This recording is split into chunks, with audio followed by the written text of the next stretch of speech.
Honorable Shri Raghav Chadha. Thank you, sir. Only one thing, that Shri Chadha will not be there tomorrow. He had requested for a jump up, so he agreed to that. Yes, please. Sir, इस bill pay Whatever is not within the scope, as per Rule 110, we will go by Rule 110. Rule 110, we'll go by Rule 110.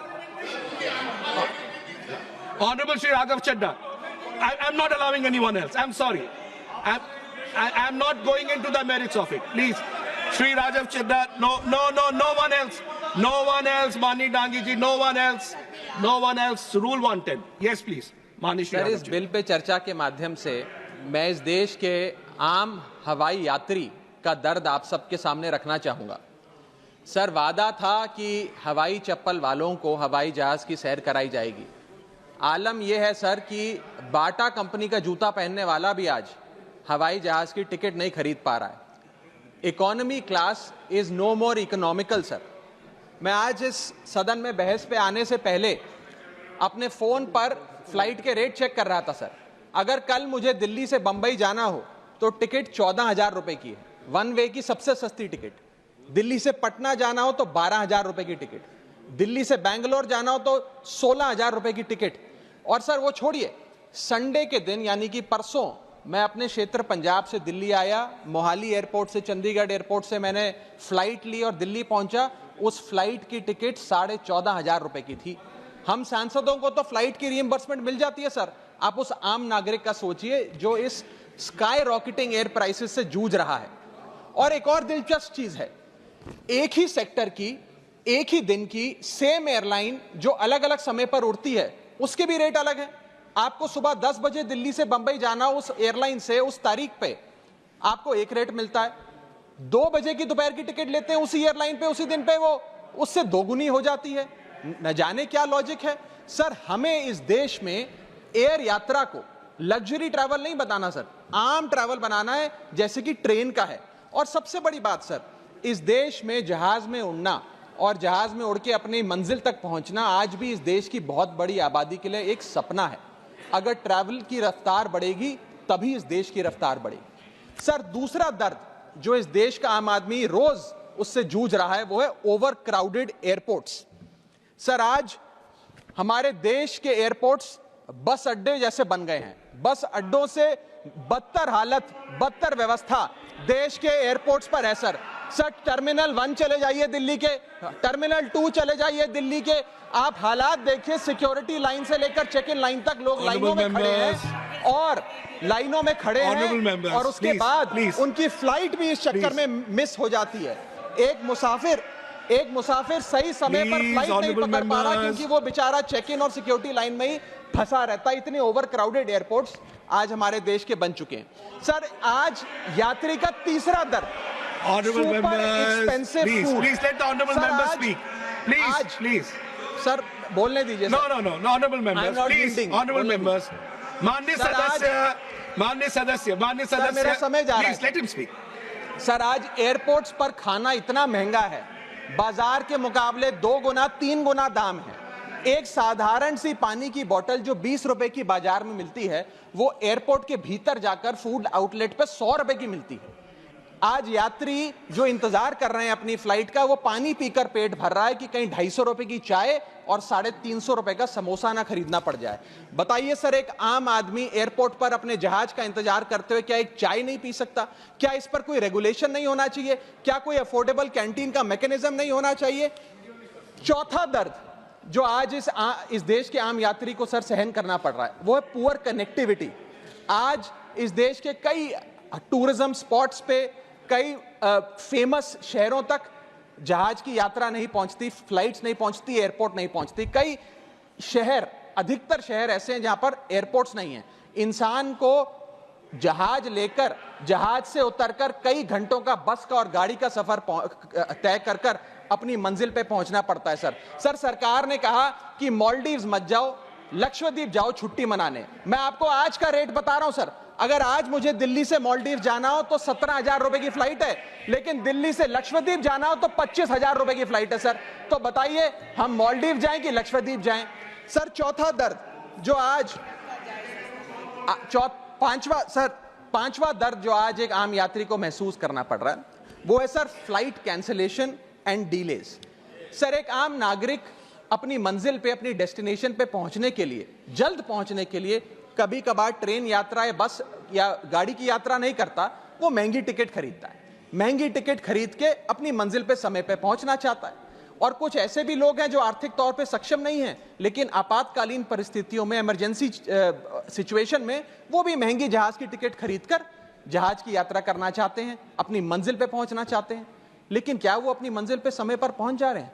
निर्धारित समय से 3 से 4 घंटे late आज जहाज चलते हैं। और खास तौर पे छोटे शहरों के जो एयरपोर्ट्स हैं वहां पर तो मैक्सिमम डिलेज देखे गए हैं। सर 1 केजी अगर एक्सेस बैगेज हो जाए तो फ्लाइट आपसे हजारों रुपए का किराया वसूलती है, लेकिन कई घंटों के डिले के लिए क्या फ्लाइट हमें कॉम्पनसेट करती है? मैं आज माननीय मंत्री जी को कहना चाहूंगा कि कुछ ऐसा मैकेनिज्म बनाए कि हर घंटे के फ्लाइट के डिले के लिए एयरलाइन आम यात्री को कॉम्पनसेट करे, उसकी जेब में पैसा डाले।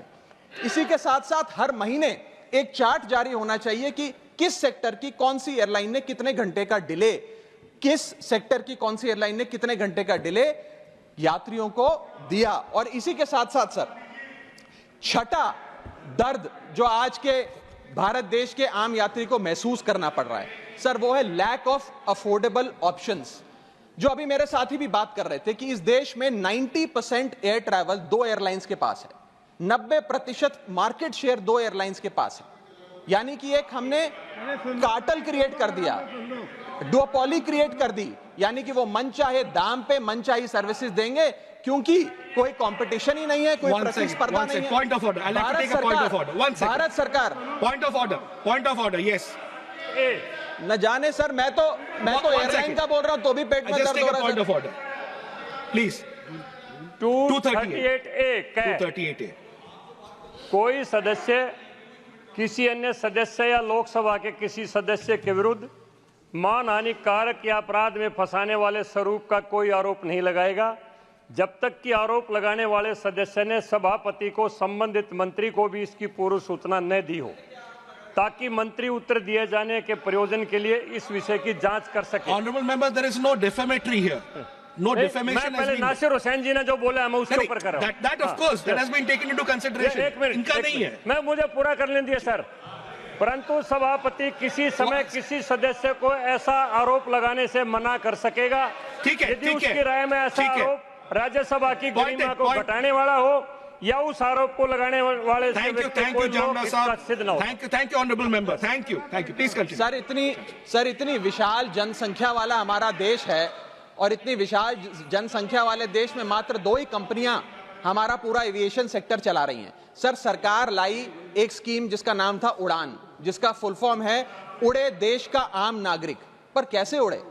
ना फ्लाइट के उड़ने के ऑप्शन है, ना अफोर्डेबल टिकट है, ना फ्लाइट सही समय पर चलती है, तो कहां उड़े, कैसे उड़े? और सबसे बड़ी बात सर, जब से ये उड़ान स्कीम आई है एक धारणा एविएशन सेक्टर में बनी हुई है कि जैसे ये स्कीम लागू हुई 2 एयरलाइन बंद हो गई, जेट एयरवेज और गो एयर, और तीसरी स्पाइस जेट बंद होने की कगार पे खड़ी है। तो अब लोग ये भी कहने लग गए हैं कि शायद उड़ान स्कीम एक बहुत बड़ा अपशगुन थी। और इसी के चलते आज हमारा देश का आम नागरिक प्लेन से वापस ट्रेन पे जा रहा है। सर मेरा 7वां दर्द बैगेज चार्जेस और बैगेज डिलेज। सर अगर आपका 1 केजी बैगेज ओवरवेट हो जाए तो हजारों रुपए एयरलाइन आपसे एक्सेस बैगेज के चार्जेस वसूल लेती है। यहां तक कि कुछ लोग अब अपना सामान एयरपोर्ट पर फेंक के चले जाते हैं बिकॉज उनके सामान में पड़ी वस्तुएं इतनी महंगी नहीं है जितना बैगेज चार्जेस एयरलाइन ले लेती हैं। और बैगेज के डिलेज देखिए सर, लंबा आपको इंतजार बैगेज बेल्ट पे करना पड़ता है कि कब हमारा बैग आएगा।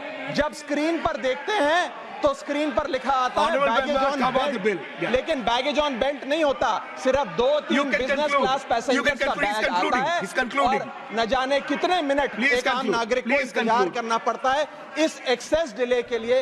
या इसको एक स्टैंडर्डाइज करने के लिए कोई प्रोसीजर सरकार को बनाना चाहिए। सर मेरा आठवां दर्द मैं समाप्त कर रहा हूं सर 8वां दर्द heavy car parking charges eight airport. Sir आज आप एयरपोर्ट्स पर पार्किंग का ठेका किसी एक कंपनी को दे देते हैं और वो मनचाहे दाम वसूलती है। खास तौर पे छोटे एयरपोर्ट्स पे 200-250 रुपए प्रति घंटे की कार पार्किंग चार्जेस देनी पड़ते हैं। आज आप दिल्ली के एयरपोर्ट चले जाइए, 220 रुपए प्रति घंटा गाड़ी का चार्ज लगता है, और अगर आपने कोई कैब टैक्सी बुक कर ली तो उसका भी मोटा बिल आता है, क्योंकि वो टैक्सी वाला भी expensive car parking charges, airport charges अपने बिल में जोड़कर आपको देता है। सर, ये था दर्द फ्लाइट में चढ़ने से लेकर फ्लाइट में उतरने का। मैं अंत में चार पंक्तियां सुनाकर अपनी वाणी को विराम दूंगा, और आज इस देश के आम नागरिक, आम यात्री का दर्द इन पंक्तियों में आप तक पहुंचाने की कोशिश करूंगा। कहीं है लंबी लाइनें, कहीं चेक इन से पहले काउंटर बंद, कहीं स्लो चल रहा है सर्वर, कहीं इंटरनेट है मंद। महंगी टिकट के बाद भी यात्रा की कोई गारंटी नहीं, आपका सामान चाहे टूटे चाहे फूटे कोई वारंटी नहीं।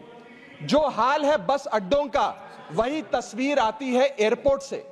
चाय हो या समोसा नहीं मिल रहा 500 रुपए के नोट से। रोज फ्लाइटें रद्द हो रही हैं धमकी बम विस्फोट से। आखिरी में सर, कब तक आम आदमी मरता रहेगा एयरपोर्ट की छत गिरने की चोट से? जनता की मुश्किलें तो पल भर में मिट जाएं अगर सरकार को फुर्सत मिल जाए चुनाव या वोट से। Thank you. If you like this video, then like, share and subscribe to ET Now.